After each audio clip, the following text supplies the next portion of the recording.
Anyways, oh, there we are.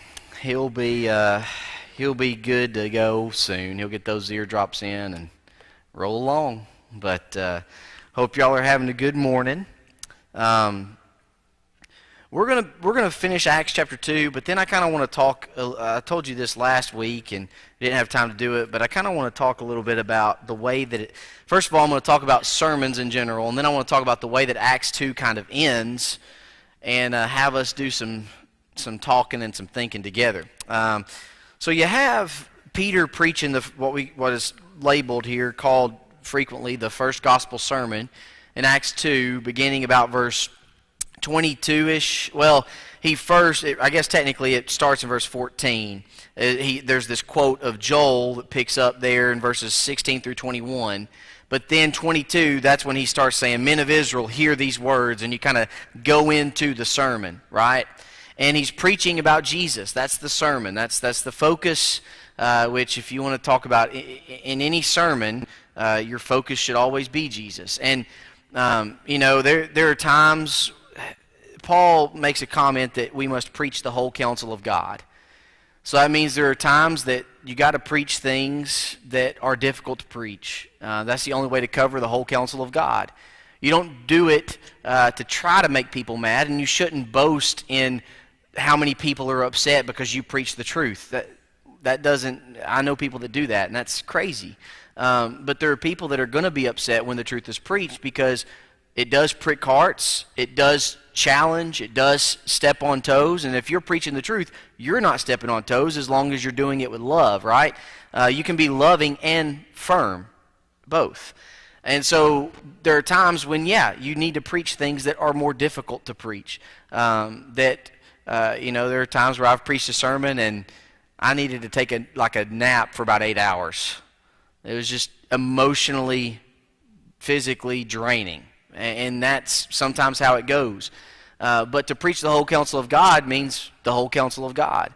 You cannot go to the one end of always trying to beat people up with what they should be doing and how much they're failing. And you shouldn't go to the other end and tell people love, love, love without that balance. And I say that to say, even when you have to preach the tough stuff, though, if you want to label it that, you can do it in a way that's loving, and you can do it in a way that's positive, because there's always a positive when Jesus is involved. And so if you find a way to connect people back to Jesus and bring them back to Him and the peace that's in Him and the forgiveness that's in Him and the strength, and if you can do that, then you can preach the tough stuff. But the other thing is relationships. It's hard to have accountability in a church if we don't know each other, because it's very easy to get defensive if someone that you don't know very well and who doesn't know you very well comes up to you and tries to talk to you about something they think you've done wrong. People tend to get defensive about that. And so Peter preaches this sermon about Jesus. That's what the focus is. And with the Ethiopian eunuch in Acts chapter 8, what was the sermon topic? What was the Bible discussion topic, if you will? Jesus, right? And so we can learn a lot just from those instances that Jesus has preached. And in Acts chapter 3, you're going to see a similar sermon from Peter that we're going to get to next week, Lord willing, where he preaches another sermon again. And again, the theme, Jesus. And how to get your life right, to live with God and serve God in a right way. And so Peter preaches this sermon, and with this sermon, it had some characteristics. It was personal. It contrasted the way its audience treated Jesus to the way that God had treated Jesus. That's verses 22 through 24, and then verse 36 of Acts chapter 2. So it's personal. Second, it was also analytical. It called on people to consider the evidence that supported Jesus' deity and His resurrection. Think about this. Do something about it. Third, it was biblical. Of its 15 verses, 6 are citations from the Old Testament. Of course, you have those in verses 25 through 28, and then in verses 34 and 35. of Acts 2. Of course, there in 25 through 28, you have this quotation from David. And then in verses 34 and 35, it says, "For David did not ascend into the heavens, but he says himself, 'The Lord said to my Lord, sit at my right hand till I make your enemies your footstool.'" So, there is some more citations. It's biblical. Fourth, it was simple. Those who heard it knew exactly what it meant. And, you know, yes, there are difficult texts that take a little more thinking, a little more deep diving, if you will. They're a little deeper. You know, you can go to the book of James and read it, and it's very straightforward, which is one reason why I think some don't like it, because it is very straightforward. But then you can go to the book of Romans, and if you're not careful, you can drown it so deep. You can dive deep into it. There are some texts that require some deep diving. There are others that are very, very straightforward. But overall, to know how to become a Christian, you know what? It's simple. In fact, Paul says in 1st or 2nd Corinthians, there is simplicity that's in Jesus. And so it's simple. Peter was simple. Yes.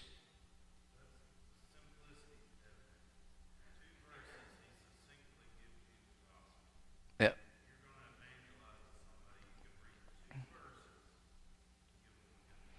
Yep.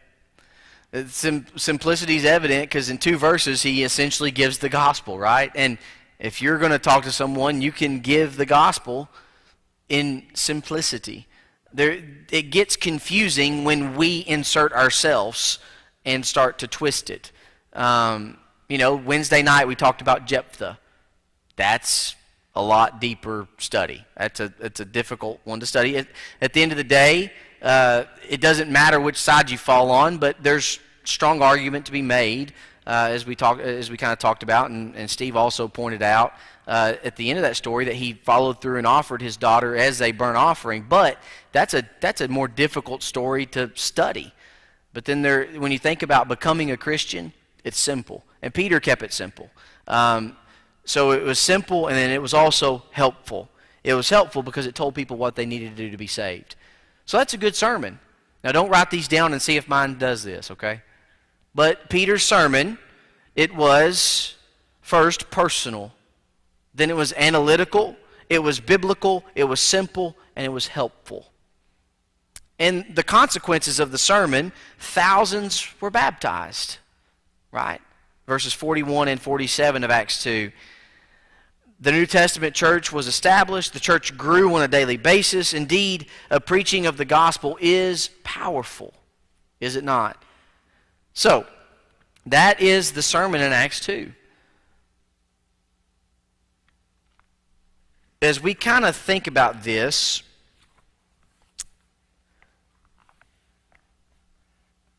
I want to look here. Let's see. What do we got? So we got about 17. So we got about 25 minutes. Let's pick up in verse 38 and read through the end of the chapter. After Peter preaches this sermon, this powerful sermon,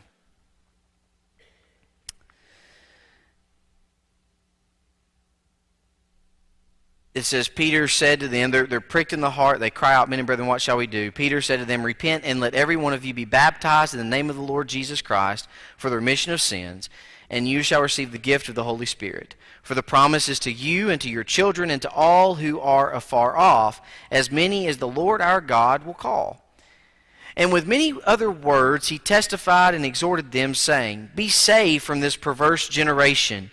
Then those who gladly received his word were baptized, and that day about 3,000 souls were added to them. And they continued steadfastly in the apostles' doctrine and fellowship, and in the breaking of bread and in prayers. And then fear came upon every soul, and many wonders and signs were done through the apostles. Now all who believed were together and had all things in common, and sold their possessions and goods, and divided them among all as anyone had need. So continuing daily with one accord in the temple, and breaking bread from house to house, they ate their food with gladness and simplicity of heart, praising God and having favor with all the people. And the Lord added to the church daily those who were being saved. So, as you read this series of verses here, you read this passage, what sticks out to you?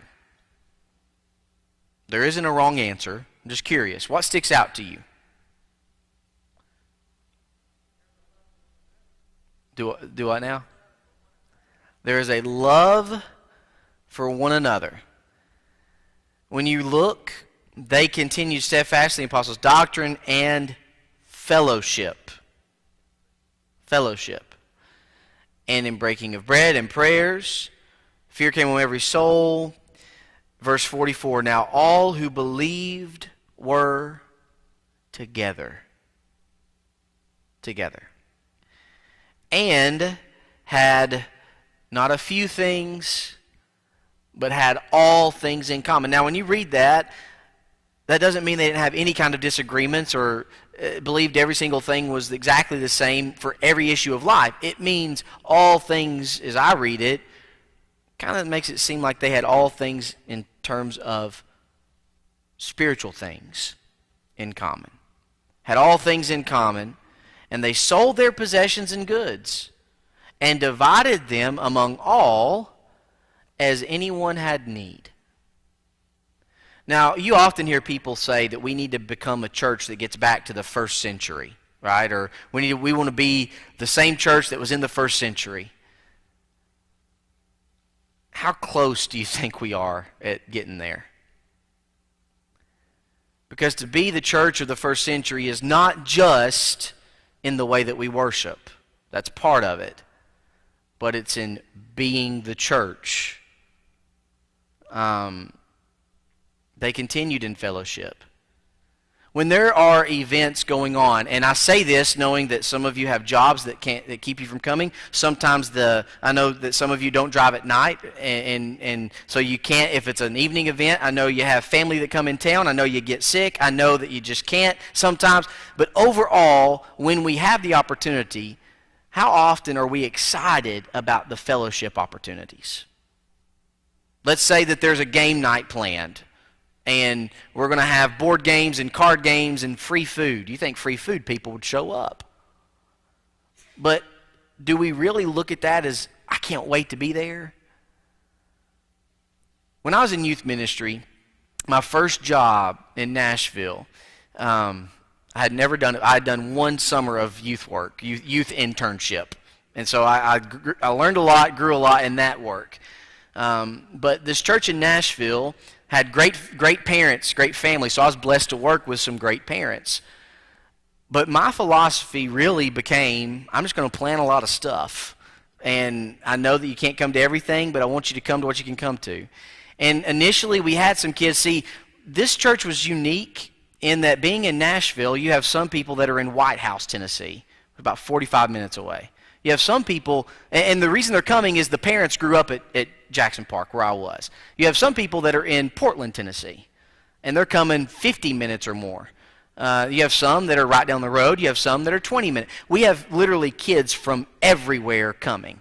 So they're not always coming all the time for Bible class and everything else. But my philosophy, I was going to plan whatever, plan a lot of stuff, come to what you can come to. You know what was interesting to me? We often criticize kids because, they just come to the fun stuff. But what was interesting to me is the more they came to the fun stuff and were around one another, the more they were excited to come to Bible class and be around one another in Bible class. They wanted to be together. Whether that was going bowling, being together, whether that was sitting around and eating some food and playing cards, whether that was sitting in our youth room and having our Bible class or a devotional, or whether that was them actually paying money to go to a place, a work camp in West Tennessee, and paint houses for a week. They paid money to do that. That's what was neat about the work camp. The houses that were fixed up didn't pay us. We paid them. we paid for the supplies to go to them. And you know why they wanted to do all that? Because the more time they spent together, the more they craved being together. Now, I'm not saying you should substitute your Bible class and not make it important and make the fun stuff important. What I'm saying is the more time we're together, the more that we just desire and want to be together. And so the more often that we neglect being together, the easier it is to not come to class, to not come to worship, to not think it's a big deal if you miss one Sunday.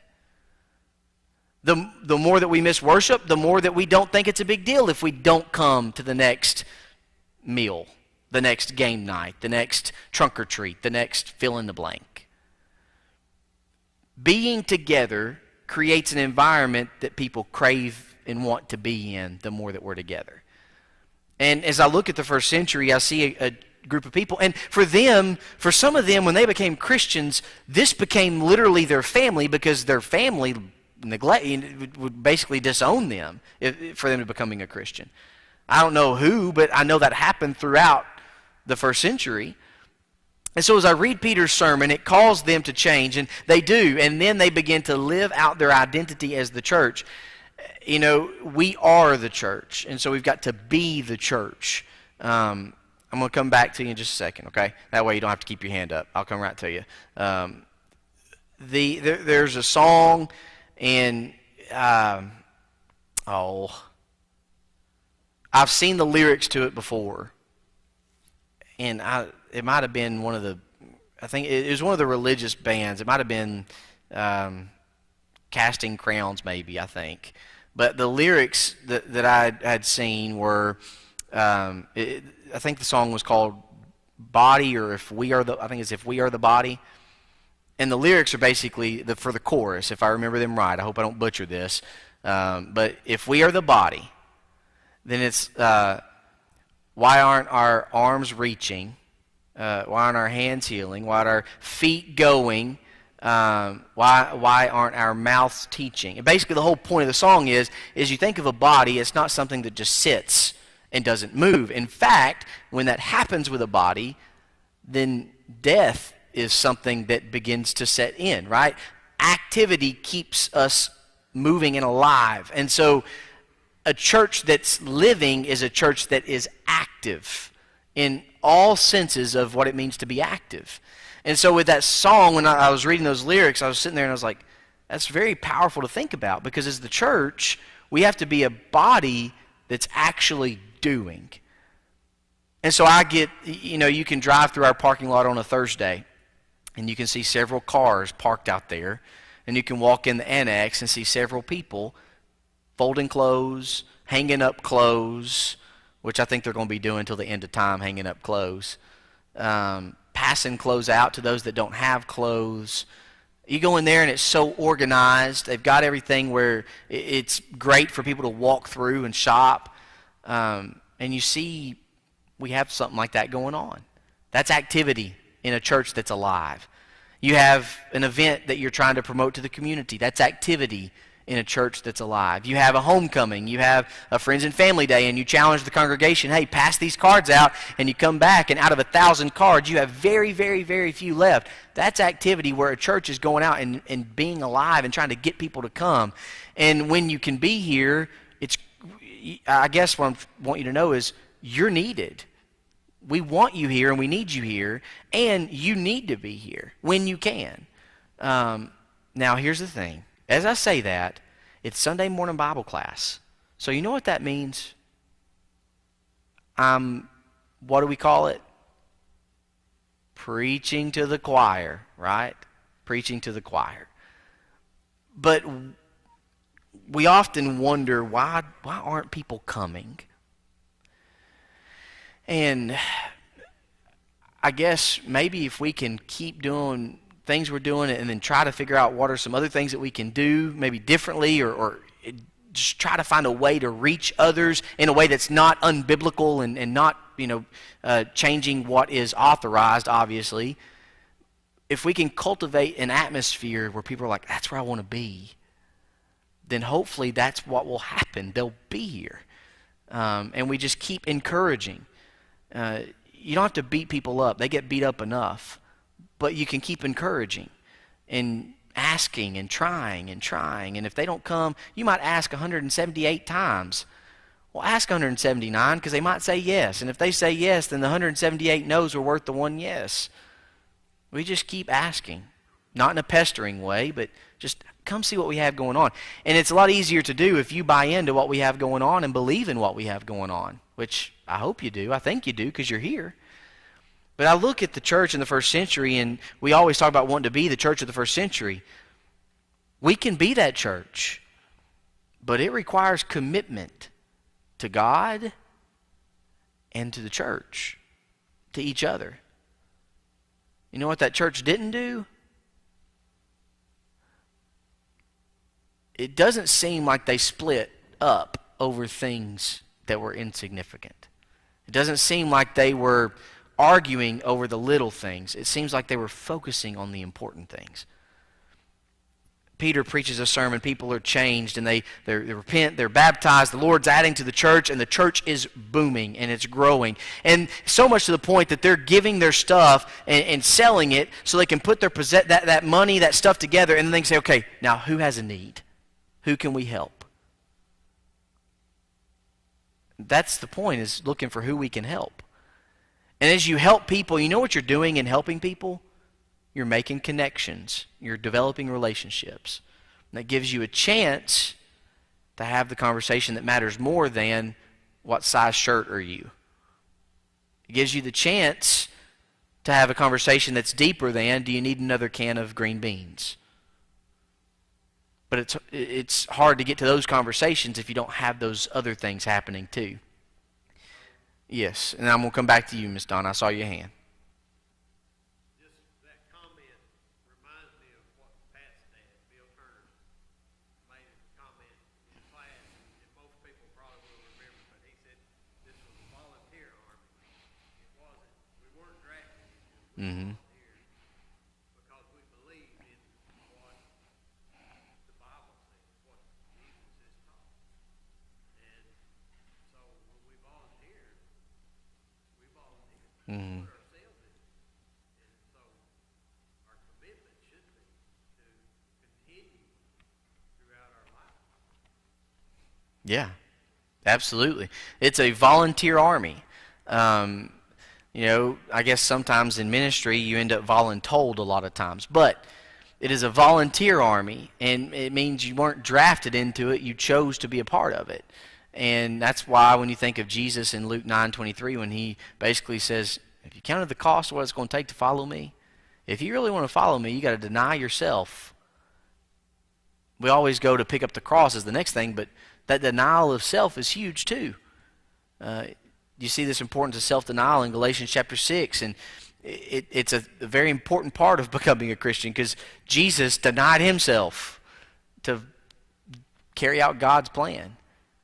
He denied himself when his earthly body wanted food and the devil told him to turn the stones into bread. He denied the earthly temptation and the selfish temptation and chose to be obedient to God. And so on with the other temptations as well. A volunteer army. Do we really know and understand the cost of what it is to be a Christian? I'm going to let you talk now.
I feel like part of it is there is a human tendency to jump to extremes, to, as we call it, overcorrect.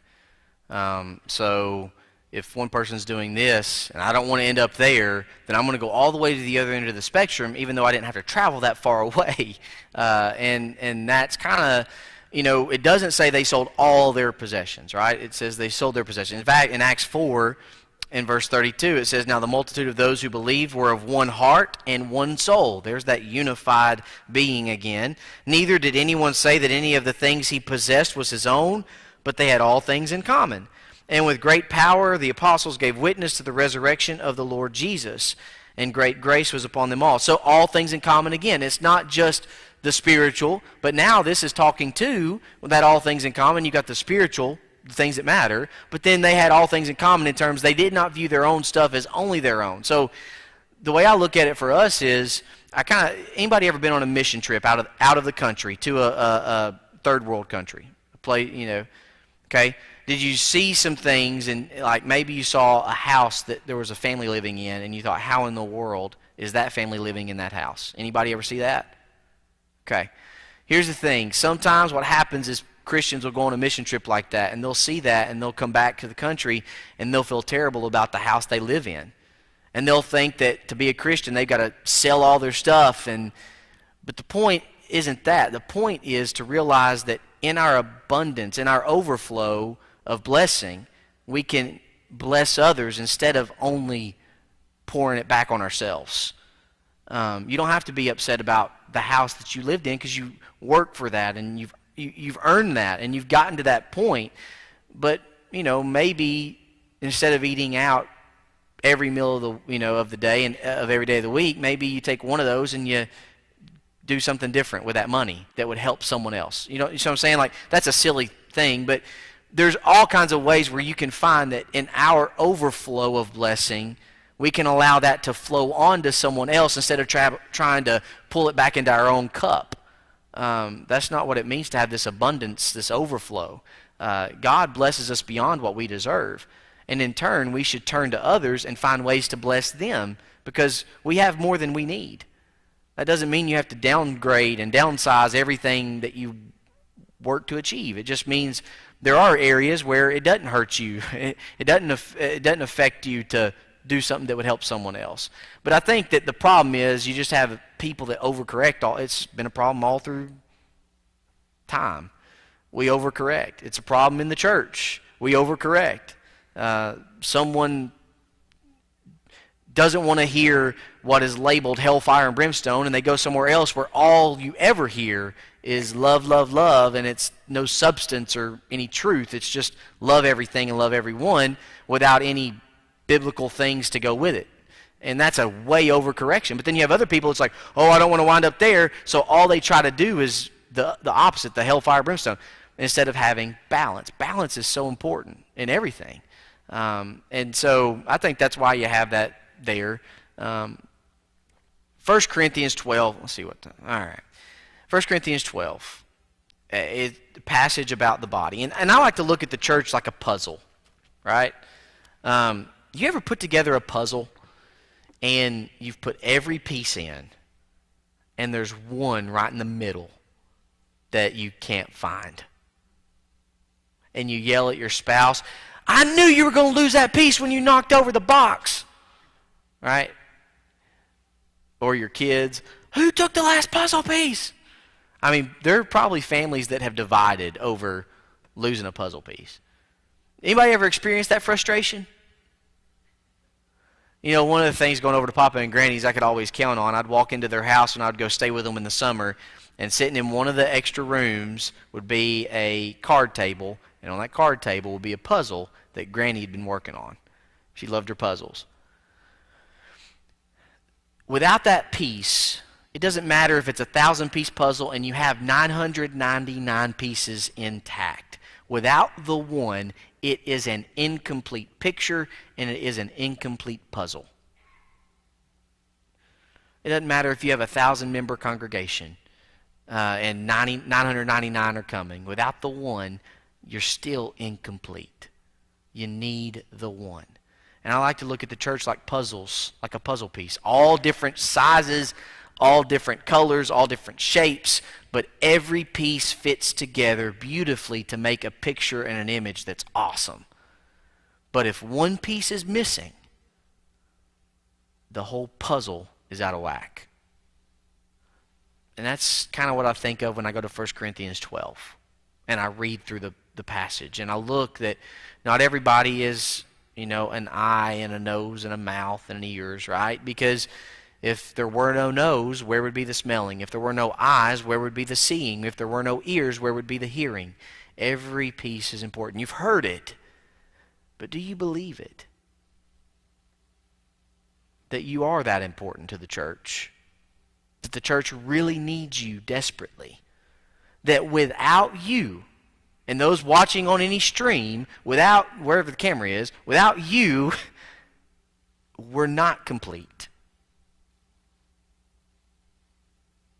And it has to be a puzzle that's put together in person with one another. Without each other, we're an incomplete puzzle. And so we need each and every one of us for worship, for class, for service projects, for game nights. It doesn't matter. Anytime we have the chance to be together, we should be a people that jump on that chance to be together. And when COVID hit, for some, that's what happened. They realized how important being together was, and so as soon as we could be back together, people just flooded back. And then for others, the opposite happened, right? You have some that not being here, it got easier to not come back when the doors opened back up. And so we're fighting that battle. You matter to the church. And I love Acts 2 as it wraps up. I love going to Acts 4 as it wraps up at the end of that chapter and seeing a group of people that had all things in common, that were one mind, one heart, one soul, that were dedicated to God and dedicated to one another. There are people that are really dedicated to God, and they might not be very dedicated to the people, to the church. So we got to work on that. So I want you to do me a favor. We got like 3 minutes. Okay. If you got a pen, I want you to take it out and a piece of paper.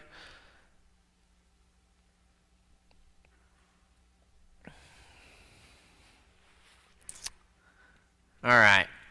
This is what I want you to do. I want you to make a numbering 1 to 5. And I want you to rate how good my suit looks this morning. I'm just kidding. What I want you to do is I want you to list 5 things that you are good at. And what I want you to do also with that is don't be humble, right? Now, that sounds weird coming from a preacher. But what I'm saying is don't sit there and be like, well, I'm not really that good at anything. No. What are 5 things that you know you do well? And you can admit that because God's blessed you with the talents and the abilities you have. So what are 5 things you know you do well? Write those down.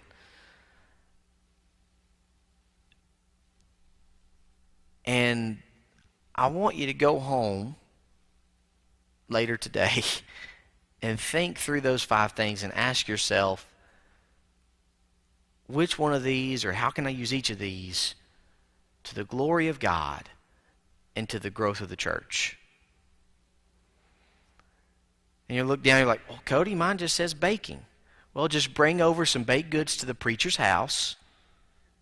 No, whatever you look down and you see, those 5 things, there's a way to use that to glorify God and to bless the church and to help the church grow.